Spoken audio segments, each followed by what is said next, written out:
Hello, everyone. Zen Garcia with Sacred Word Publishing and my daughter-in-law, Joy Garcia. We just wanted to make a really quick video to address Passover, which is coming up.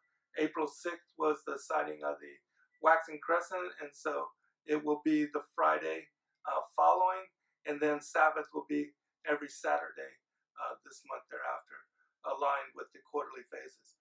And so the traditional Jews, they have what is called a Haggadah, and they read through it, and it provides specific meanings to the bitter herbs, which are supposed to represent the tears and the lamentation that the Israelites went through during the Exodus. The unleavened bread was so that they could carry a larger quantity, and the Most High God told them to create and to make as much unleavened bread to celebrate during this festival. And that was also purposely so that they could carry more of the bread with them while they were on the Exodus and running from Pharaoh's army. And then, of course, the lamb, the Passover lamb, was to, in the traditional sense of the story, was to provide the blood. It was to be a lamb without spot or blemish that was used to mark the doorpost in what is called the Tah, the Hebrew letter Tah, which is like a cross.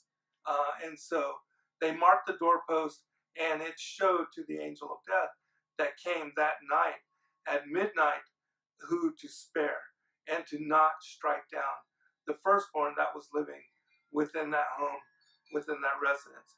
And so after the Passover lamb was sacrificed, the meal was partaken of, the angel of death at midnight came through. Egypt struck down all the firstborn of the Egyptians as well as the cattle. And that was the final, the 10th plague, which forced Pharaoh to let the Israelites go free. And in the story, well, in the King James, it says that he summoned Aaron and Moses, but in truth, he actually went to them, told them that they could go to gather all their belongings, all their people, and to leave. And so they did celebrate. The next morning was Sabbath. From sunrise to sunset, they celebrated the Feast of Unleavened Bread. And then at sundown, they began the Exodus, which, of course, is on the full moon.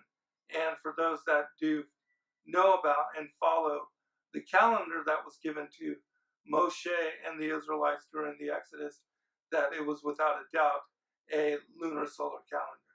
And so the Passover lamb represented the offering to give them a forgiveness of sins and also to give them the mark of protection during what was the Exodus.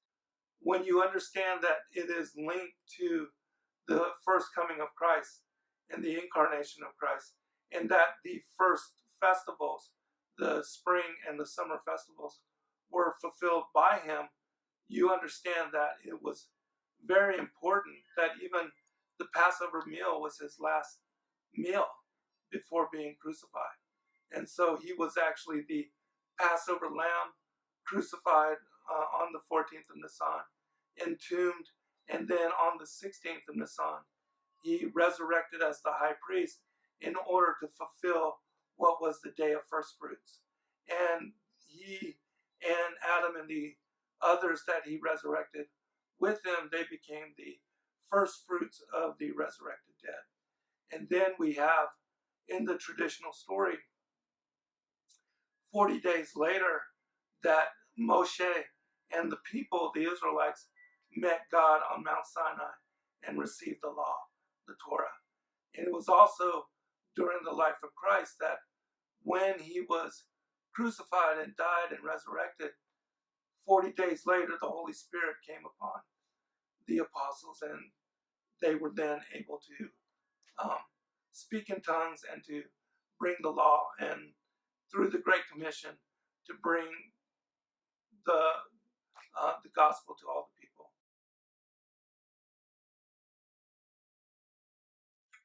In my opinion, I do believe that the Levitical feasts that were mandated to Israel in Leviticus chapter 23, that they were given to them to be observed forever.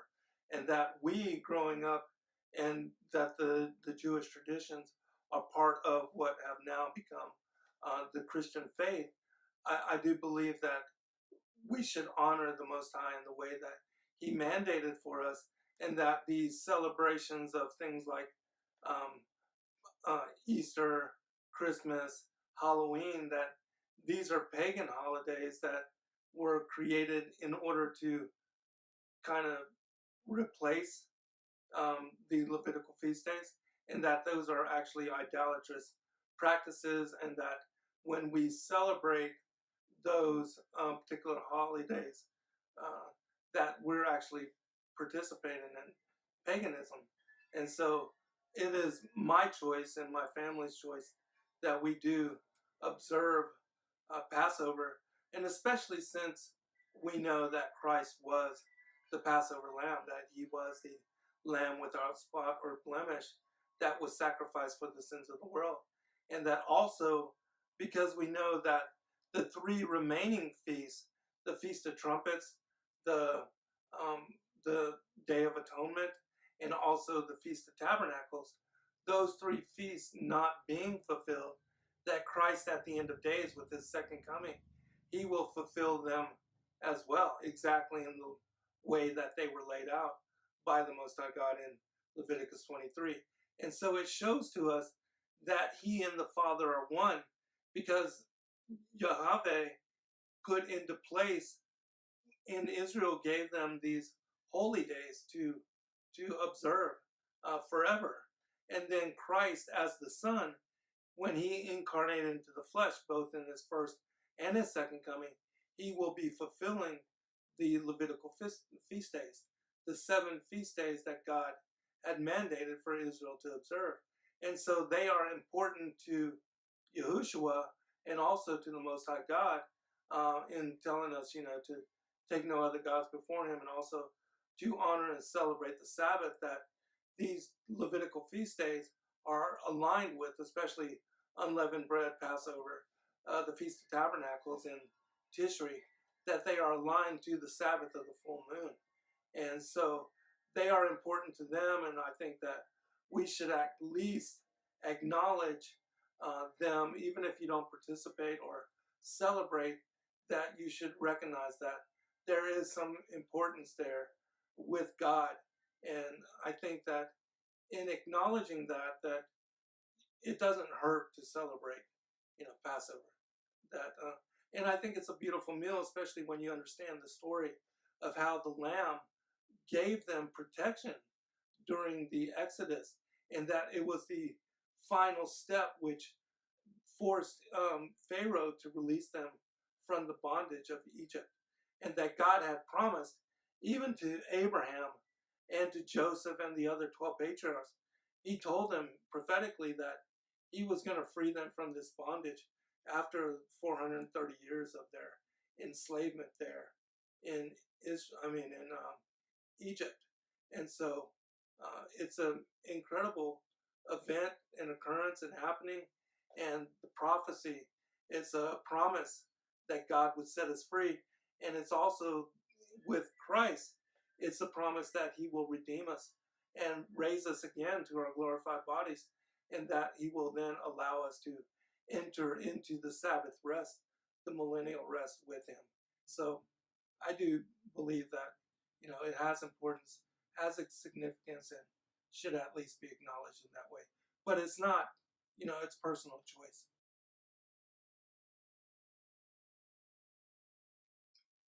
Gathering together with family and friends and sharing the story of the Exodus and Passover and its meaning, to even the life of Christ. And that connecting those two stories, it helps modern Christians understand why they should at least consider observing Passover. Because again, once you understand that Christ was the Passover lamb, He fulfilled prophetically the Father's feast days, and that the second half of the feast days has to do with the second coming and the end of days, and what will be our being raised to salvation and our glorified being restored to our former state. Um, that all of that is connected together. Cool. And when you say beautiful meal, do you mean just the lamb and the bitter herbs? The lamb, the bitter herbs, the matzah, of course, the unleavened bread. We don't drink wine, but you can replace with grapes or grape juice or whatever.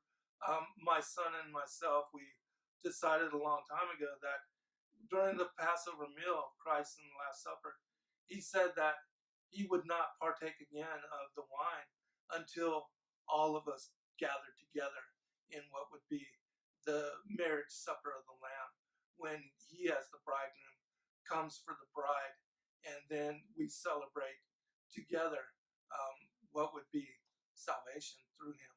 And so my son and I, we decided we would not partake of wine until that gathering. And so that's our choice. Awesome. Cool. Thanks so much, then. Thank you, everyone. God bless, and have a great Passover.